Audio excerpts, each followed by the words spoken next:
All right, let's just dive right into it. Have you ever walked out of a theater and thought, wow, that was an incredible movie, but then you really struggled to explain exactly why it gripped you so tightly? Well, today, we're going to unpack the anatomy of a good story. We'll be using this explainer to look at the invisible underlying framework that holds up the greatest cinematic masterpieces. It's kind of the ultimate subjective question, isn't it? What completely thrills one person might literally put the person next to them to sleep.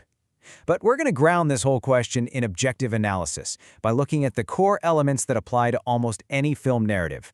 By doing this, we start to see that storytelling isn't just spontaneous magic. It's actually this carefully crafted architecture designed to guide our minds and our emotions.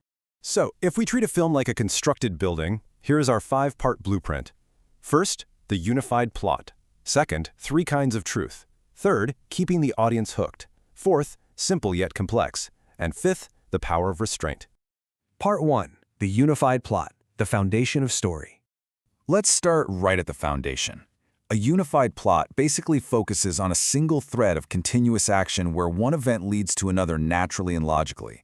It's the underlying purpose or central theme holding the whole shebang together. It really doesn't matter if a film focuses heavily on action or deep emotional beats or some complex philosophical idea, the storyline absolutely has to contribute directly to the development of that central theme. So the crucial point here is that a strong cause-and-effect relationship exists. It means the plot doesn't rely on wild coincidences or miraculous happenings swooping in from nowhere to save the day. Think about it. If you can pull a scene out of a movie and the story doesn't fall apart, it probably wasn't tightly unified. Every single event needs to grow organically out of the plot itself. Now, there is one major exception to this rule, and that's the episodic plot. Sometimes a plot abandons that strict cause and effect structure completely because its true focus is simply exploring a unique character.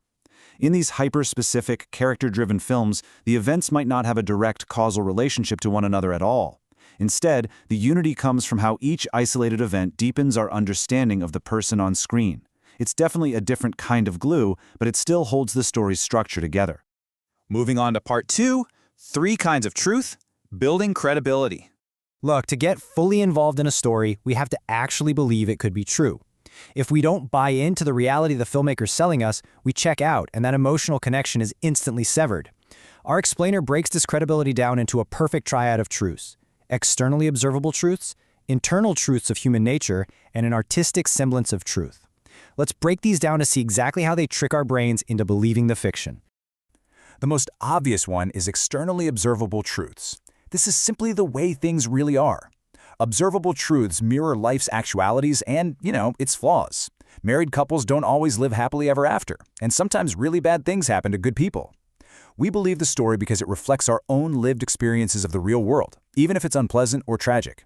Films like Rain Man absolutely thrive on this exact kind of stark, relatable reality. But then what's really interesting is the concept of internal truths. This isn't the way things are, it's the way things are supposed to be. These internal truths, like poetic justice, where the good guy always wins and evil gets punished, or your classic happily ever after, are believable simply because they satisfy our deeply human need to believe in them. Even if it's not super realistic, it rings absolutely true to our hopes and desires. And finally, we have the artistic semblance of truth. Basically, the way things never were and never will be. Through pure artistry, technical skill, and incredible atmosphere, a filmmaker can just create a brand new set of ground rules, getting us to completely suspend our disbelief in imaginary worlds. I mean, we leave our skepticism at the door for movies like The Stuntman, which deals so heavily with illusion versus reality, because that unique environment is so thoroughly and convincingly established right from the jump. The plausibility of a story usually depends on a really delicate mix of these factors. And while you might see all 3 kinds of truths present in a single movie, usually just one kind of truth is central to the film's overall structure, while the others play supporting roles. Figuring out which truth is doing the heavy lifting is honestly key to understanding how a film shapes your sense of reality. Part 3. Keeping the audience hooked, suspense, and action. As the source material points out, our tolerance for boredom is incredibly limited. A movie can shock us, it can frustrate us, puzzle us, even offend us, but it must never, ever bore us. I mean, why should we pay to watch the dull and routine when life provides that absolutely free of charge, right? To create this interest and keep us hooked, filmmakers use suspense to strategically withhold answers, and they rely heavily on action. But action doesn't just mean car chases and huge explosions. Action can be external, like the physical battles and incredible feats in Daredevil, or it can be entirely internal. Internal action relies on intense, quiet, emotional shifts within the characters' minds. Think of the psychological suspense in The Sixth Sense. Internal action definitely requires more concentration from you, the viewer, but it can be just as vibrant and exciting as a massive physical brawl. Part 4. Simple yet complex. The storytelling balancing act. We have this great historical concept from Edgar Allan Poe about a short story needing to be capable of being read in a single sitting, and that applies directly to film. Experiencing a movie is this intense, single-sitting event. Because of that, a movie's core action or theme generally needs to be neatly compressed into a unified structure lasting a maximum of about 2 hours. Beyond that, even the greatest films start to struggle to keep us from getting a bit restless. So the core story really must be simple and limited enough to be told effectively within that allotted time. But here is the catch. Within those limits of simplicity, a good plot must remain complex enough to sustain our interest and provide legitimate surprises. A surprise ending only works if the plot secretly prepares us for it.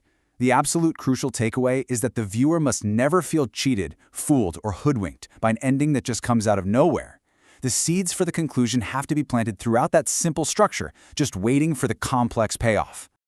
And finally, Part 5. The power of restraint, the emotional resolution. Handling emotional material honestly and with absolute restraint is truly the soul of our cinematic blueprint. Film is a wildly powerful tool for manipulating our emotions, but that manipulation has to feel earned, not forced. A filmmaker has to avoid overusing emotional material. When a movie tries way too hard to force us to cry, we often reject it as sentimental trash. Sometimes it even makes us laugh inappropriately. Think of how polarizing a film like The Bridges of Madison County can be when balancing that intense emotion. Instead, the greatest films rely on the incredible power of understatement. By actually downplaying the emotional material and giving it less emphasis than the dramatic situation seems to demand, the filmmaker organically amplifies our emotional response. It's basically brilliant reverse psychology for the heart. Just take a second to let that understatement land. Thank you, Arthur, for my children. That quote is from To Kill a Mockingbird, spoken by Atticus Finch to the man who literally just saved his children's lives. Normally, insignificant words like thank you, which we use for trivial daily favors, take on this monumental, deeply moving significance, precisely because of what is left unsaid. There's no grand, sweeping, tear-filled monologue, just a simple, restrained, heavily weighted phrase. That is the absolute pinnacle of emotional restraint. So, the next time you sit down to watch a film, don't just passively consume it. See if you can spot the unified plot holding the whole thing together. Can you identify the carefully crafted truths they use to build credibility? Can you feel the calculated suspense, notice the delicate balance of complexity, and appreciate the immense beauty of their emotional restraint? What invisible architecture is holding up the stories that you love most? And as we move deeper into this era of 10-hour bingeable TV shows, how many of these classic cinematic rules, like Poe's 2-hour limit, are being completely rewritten right before our eyes? Keep these tools in mind, and you will literally never watch a screen the same way again.